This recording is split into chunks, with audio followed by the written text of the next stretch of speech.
नमस्कार. India news 24 मध्ये स्वागत. जाणून घेऊया आजच्या ताज्या घडामोडी. काँग्रेस विधिमंडळ पक्षनेते विजय वडेट्टीवार यांनी नागपूर येथील पत्रकार परिषदेत विधान परिषद निवडणुकीत पैशांचा प्रचंड गैरव्यवहार झाल्याचा खळबळजनक आरोप केलाय.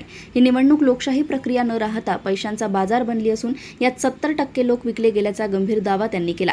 तसेच निवडणुकांमध्ये ओबीसी समाजाचा फक्त मतांसाठी वापर केला जातो असा आरोप करत त्यांनी ओबीसी समाजाला त्यांच्या लोकसंख्येच्या प्रमाणात शैक्षणिक व आर्थिक सवलती देण्याची मागणी सरकारकडे केली आहे. महागाईचा भडका उडाला आहे. देशात सोनं विकलं जात आहे. रिझर्व्ह बँक खाली केली जात आहे आणि अशा स्थितीमध्ये जे काही ॲग्रिकल्चर सेक्टरमध्ये फार मोठा गॅप निर्माण झालेला आहे आणि विशेष म्हणजे एक्सपोर्ट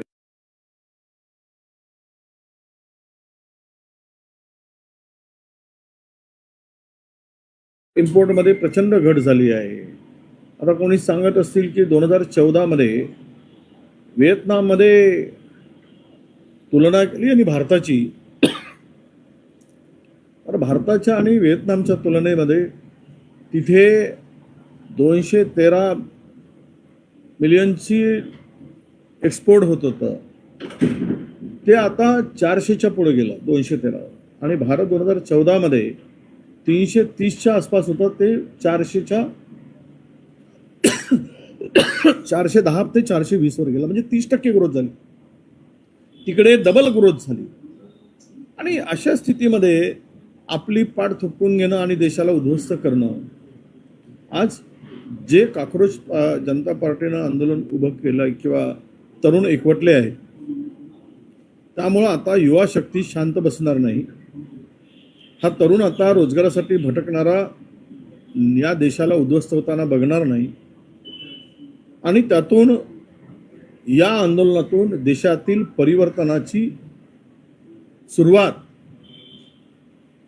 होणार आहे आणि परिवर्तन होईल. त्याची सुरुवात या आंदोलनातून झालेली आहे आणि या सरकारला जावं लागेल अशी परिस्थिती निर्माण होईल. भारतात दाखल होताना अभिजित दिपके म्हणाले, मी माझा भवितव्य संविधानाच्या हाती सोपवतो आहे. भारतात येताना त्यांना कारवाईची, अटकेची भीती वाटत असावी असं असेल.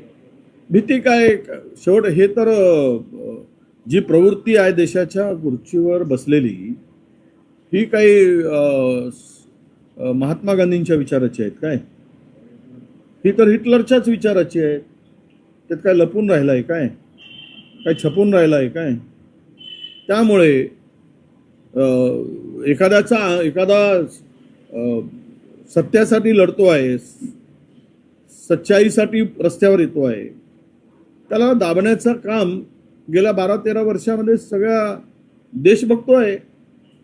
सरकार विरुद्ध जो बोलला, अरे ज्या वेळेस CBSEच्या 17 वर्षाच्या पोरांना ही सोडत नाही, ज्यामध्ये CBSEमध्ये त्या पोरांची भूमिका त्यांनी मांडली की जो पेपर तपासला गेला त्यात रायटिंग त्याची नव्हती, अशा 3 मुलांना हे पाकिस्तानी, त्यांनी देशद्रोही, 17 वर्षाच्या पोराला सोडत नाहीत, असे अंधभक्त या देशात निर्माण झालेत.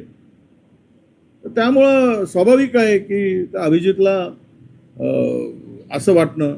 त्यामुळे तो संविधानाच्या दायऱ्यामध्ये, संविधानाच्या चौकटीमध्ये तो काम करतो आहे, हे त्याला दर्शवायचं आहे.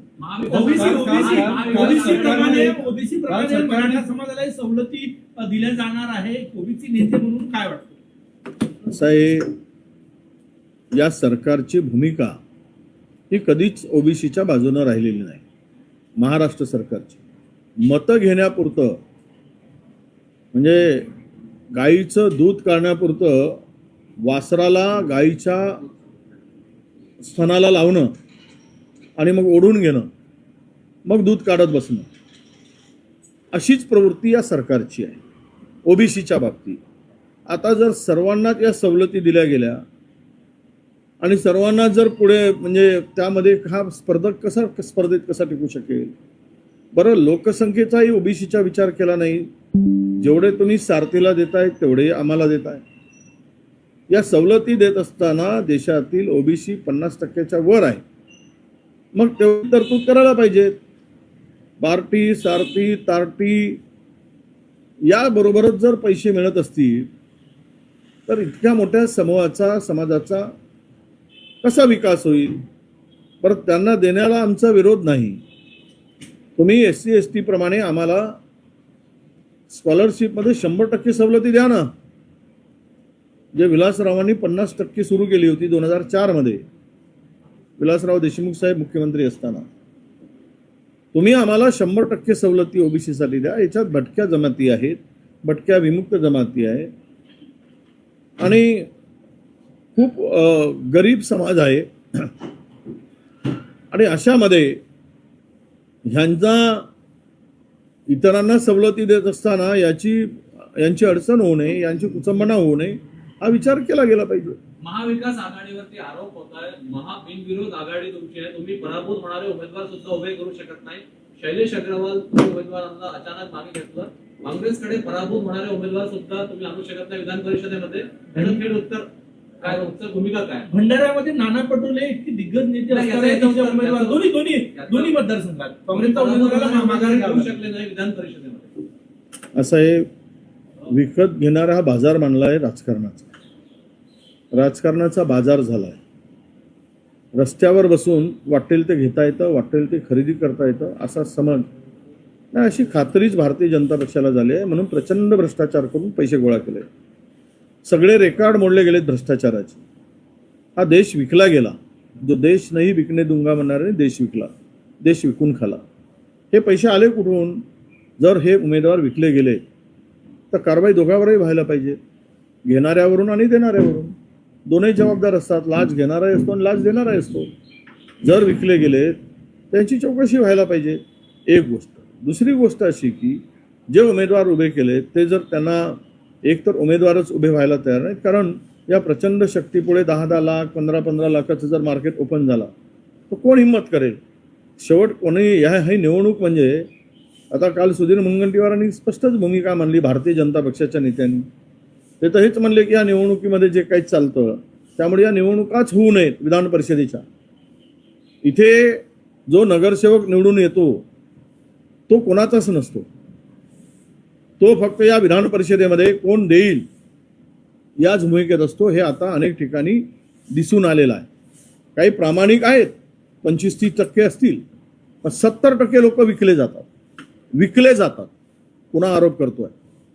30% इमानदार आणि 70% बेईमान असतात पैशासाठी. आणि पैसे सहज किती मिळावेत? 5 लाख 10 लाख 15 लाख. अरे काय धंदा करून ठेवलाय राजकारणाचा?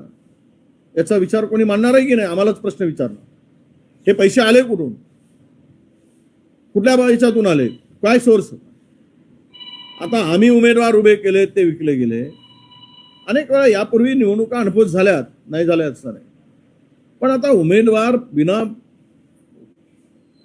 आपल्याच लोकांनी आपल्याच माणसाकडून पैसे मागत असतील, ज्या त्या पक्षाच्या, काही भारतीय जनता पक्षाच्या लोकांनी पैसे नाही मागितले, त्याही नगरसेवकांनी पैसे मागितले, तर देणार कुठून? हा धंदा झालेला आहे. म्हणजे मला असं वाटतं की विधान परिषदेतलं राजकारण वेश्येला लाजवेल इतक्या खालच्या स्तरावरचं झालेलं आहे.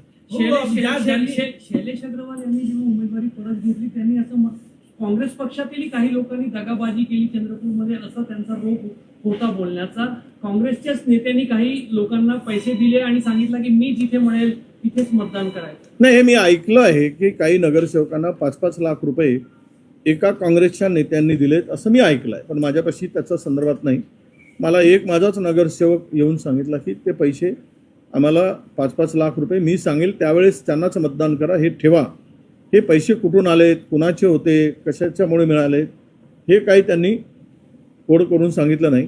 पण जवळपास चंद्रपूर जिल्ह्यामध्ये एक 40-45 लोकांना काँग्रेसच्या एका नेत्यांनी 5-5 लाख रुपये वाटल्याची चर्चा ही जोरात चंद्रपुरामध्ये होती. काही पत्रकारांनी मला विचारली. मला काही त्या संदर्भातले माझ्याकडे पुरावे नाहीत, त्यामुळे ही चर्चा आली कुठून आणि झाली कुठून हे मला सांगणं उचित होणार.